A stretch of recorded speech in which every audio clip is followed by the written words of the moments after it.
Este 2025 regresará a la pantalla grande el Capitán América con la cuarta entrega de la saga, Capitán América Brave New World, y este año se cumplen 9 años del estreno de Civil War, una cinta que concluyó la trilogía del Capitán América en el UCM, o bueno, la trilogía original del Capitán América de Steve Rogers. Y a ver, que lo que voy a mencionar es algo muy controversial, especialmente para los fans de Iron Man o el Team Stark, pero en el universo cinematográfico de Marvel, la pieza más importante para el UCM y para todos los personajes siempre fue Steve Rogers y no Tony Stark. Y a diferencia de la trilogía de Iron Man, donde solo la primera es buena, las películas del Capitán América sí son de lo mejor que te puede ofrecer el UCM. De hecho, solo esta trilogía y la de Guardianes de la Galaxia son las que siempre se están disputando ese lugar de la mejor trilogía de Marvel Studios. Los fans siempre están peleando por saber cuál es la que está en el primer lugar, y la verdad es que ya aquí entramos en terreno de lo subjetivo, porque cualquiera de estas dos trilogías podría ser considerada como la mejor del UCM. Tienen las mejores películas y objetivamente son reconocidas como las mejores películas del UCM, pero ¿qué hizo tan grandiosa la trilogía del Capitán América?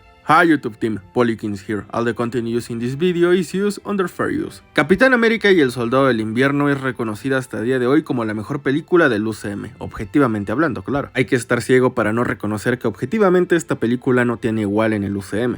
A más de 10 años de su estreno, esta cinta sigue siendo insuperable. ¿Y por qué empezar con esta película y no con Capitán América el primer Vengador?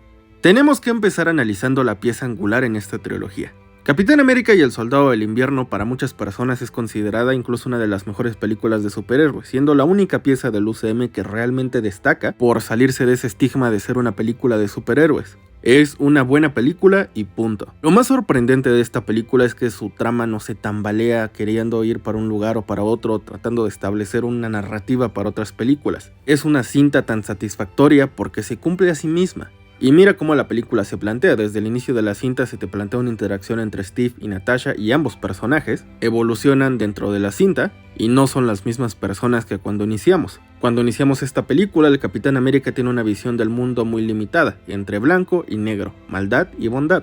Al iniciar esta película, la que ve en matices grises es Natasha, pero al terminar, confía genuinamente en Steve. Este se convierte en su amigo.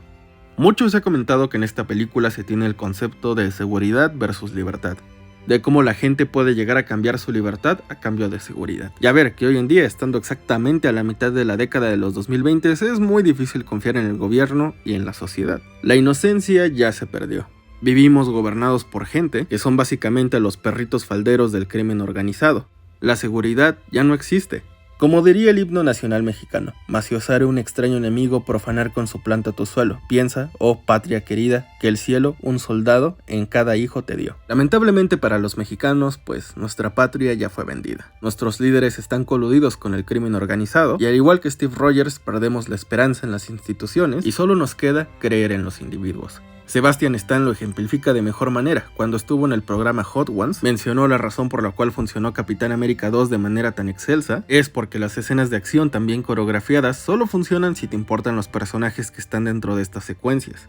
Estas escenas de acción no significarían nada para ti si no te importara Steve Rogers, si no te importara Natasha. Pero esta película solo funciona porque en Capitán América, el primer Vengador, se te establece una versión clásica de Steve Rogers que hasta parecería caricaturesca, que cree en el bien, que cree en el mal, porque fue concebida en una era diferente donde sí existían esas diferencias entre el bien y el mal, y era muy claramente diferenciar al mal del bien. Ponle la suástica o el logo de Hydra a un villano y es indiscutiblemente malo, de eso no hay tema.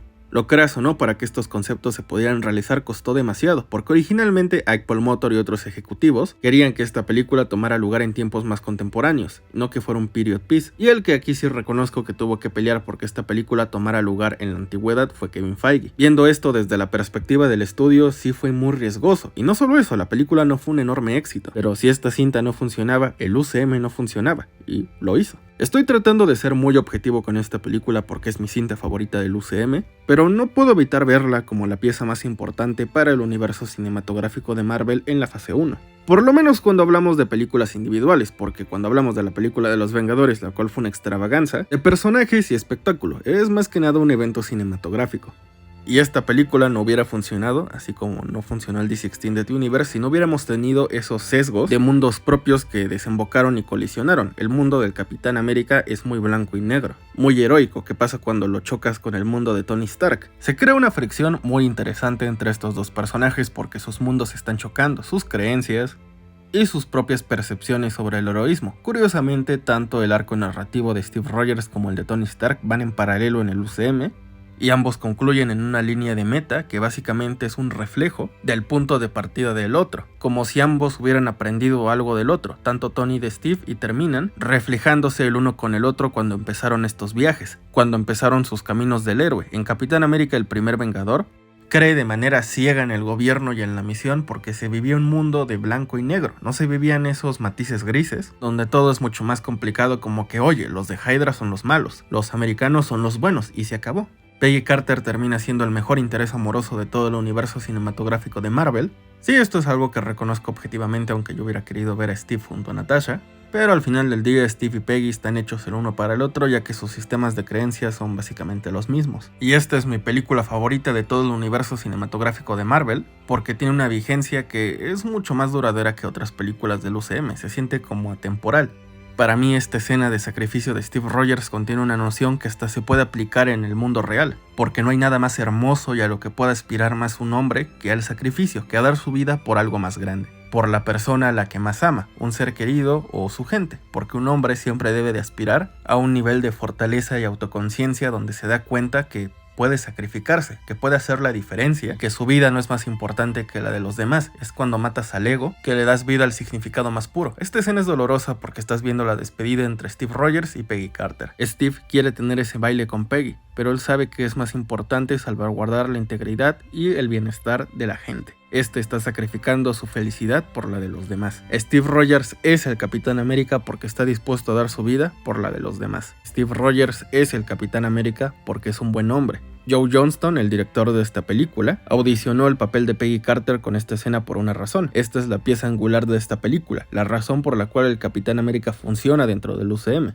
La razón por la cual hasta hoy en día Steve Rogers es insuperable, sigue siendo la pieza más importante de todo el universo cinematográfico de Marvel, porque a través de su sacrificio, de su corazón y sus valores, cambia a la gente, cambió a Peggy Carter, cambió a Tony Stark y cambió la manera de ver el mundo. En Capitán América Civil War también tenemos una película muy sólida, la cual sí es una película de los Vengadores básicamente, pero en ningún momento deja de ser la tercera película en la trilogía del Capitán América. Aunque lleva como subtítulo el nombre de Civil War, no es necesariamente una adaptación del cómic de Civil War. Sí, la escena del aeropuerto sigue degradando al resto de la película, la cual es muy sólida, lo suficiente para no verse afectada por la misma. Sí, reconozco que es básicamente el selling point, la batalla del aeropuerto, pero el resto de la película es excelente. Los eventos del universo cinematográfico de Marvel por fin tienen consecuencias en esta película, y aunque como excusa narrativa bastante pobre cabe resaltar tenemos a los acuerdos de Sokovia, aquí más que un choque ideológico tenemos una pelea entre amigos, básicamente como si el departamento de, no sé, anatomía se está peleando con el departamento de bioquímica, que en este caso el departamento de bioquímica siempre va a ser el equivocado.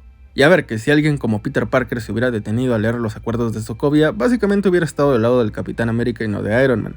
Pero aquí no hay un choque de perspectivas o ideológico, es básicamente una pelea entre amigos. Es por eso que toda la secuencia del aeropuerto se siente tan ajena con el resto de la película, no solo porque le quita seriedad, porque toda esta secuencia tiene chistes y no comparte el mismo tono que tiene el resto de la película, que es mucho más sombrío y serio. Pero incluso con esta secuencia que a mí no me gusta, eso no hace mal a esta película. Civil War sigue siendo una de las mejores películas del UCM, porque así como la primera película del Capitán América deja en evidencia su heroísmo y valentía, esta película deja en evidencia su egoísmo. Steve le escupió en la cara a Tony, se comportó como un completo patán, pero así no empezó en el UCM, es un personaje que cambió. Y esa fue la magia de su arco narrativo en el UCM, que no se quedó como el mismo personaje. No todo se resume a una línea chafa de este mundo no te deja ser bueno. Aquí vimos que el bueno no es Steve Rogers, porque en esta película me atrevería a decir que aunque Zemo fue el actor intelectual, el que destruyó a los Vengadores, fue Steve Rogers por su egoísmo, por poner primero a Bucky y comportarse como si la única persona en este mundo que existiera e importara fuera Bucky. Steve tiró a la basura la amistad que tenía con Tony y terminó creando un conflicto internacional, así como Peter Parker creó un conflicto multiversal y fue indirectamente responsable del deceso de su tía May. Porque sí, es muy bonito, es muy noble, pero los hombres que piensan con sus sentimientos, con sus corazones antes que con sus mentes y su sentido común, pues no van a pensar en las consecuencias, en lo que esas acciones pueden llegar a desatar. Al final de esta trilogía, Steve termina diciendo que su fe yace en los individuos, no en las instituciones. Él empieza su viaje en el UCM acatando órdenes y termina desobedeciéndolas. Incluso si nos ponemos a calificar tan solo la trilogía del Capitán América sin tomar en cuenta el resto del UCM, tenemos una trilogía de películas bastante sólida. Y aquí es donde objetivamente hablando podríamos calificarla como sí, la mejor trilogía de todo el UCM. Para muchos de ustedes lo es, y ahí es donde van a entrar los sentimientos para con Capitán América 4. Que si Sam Wilson no se merecía el escudo, que la gente no lo quiere ver como el Capitán América, que no va a estar a la altura de Steve, esta cuarta entrega va a arruinar la racha de buenas películas del Capitán América. Bueno, eso lo averiguaremos, pero ¿tú crees que la trilogía del Capitán América es la mejor trilogía de todo Marvel Studios o crees que es la de los Guardianes?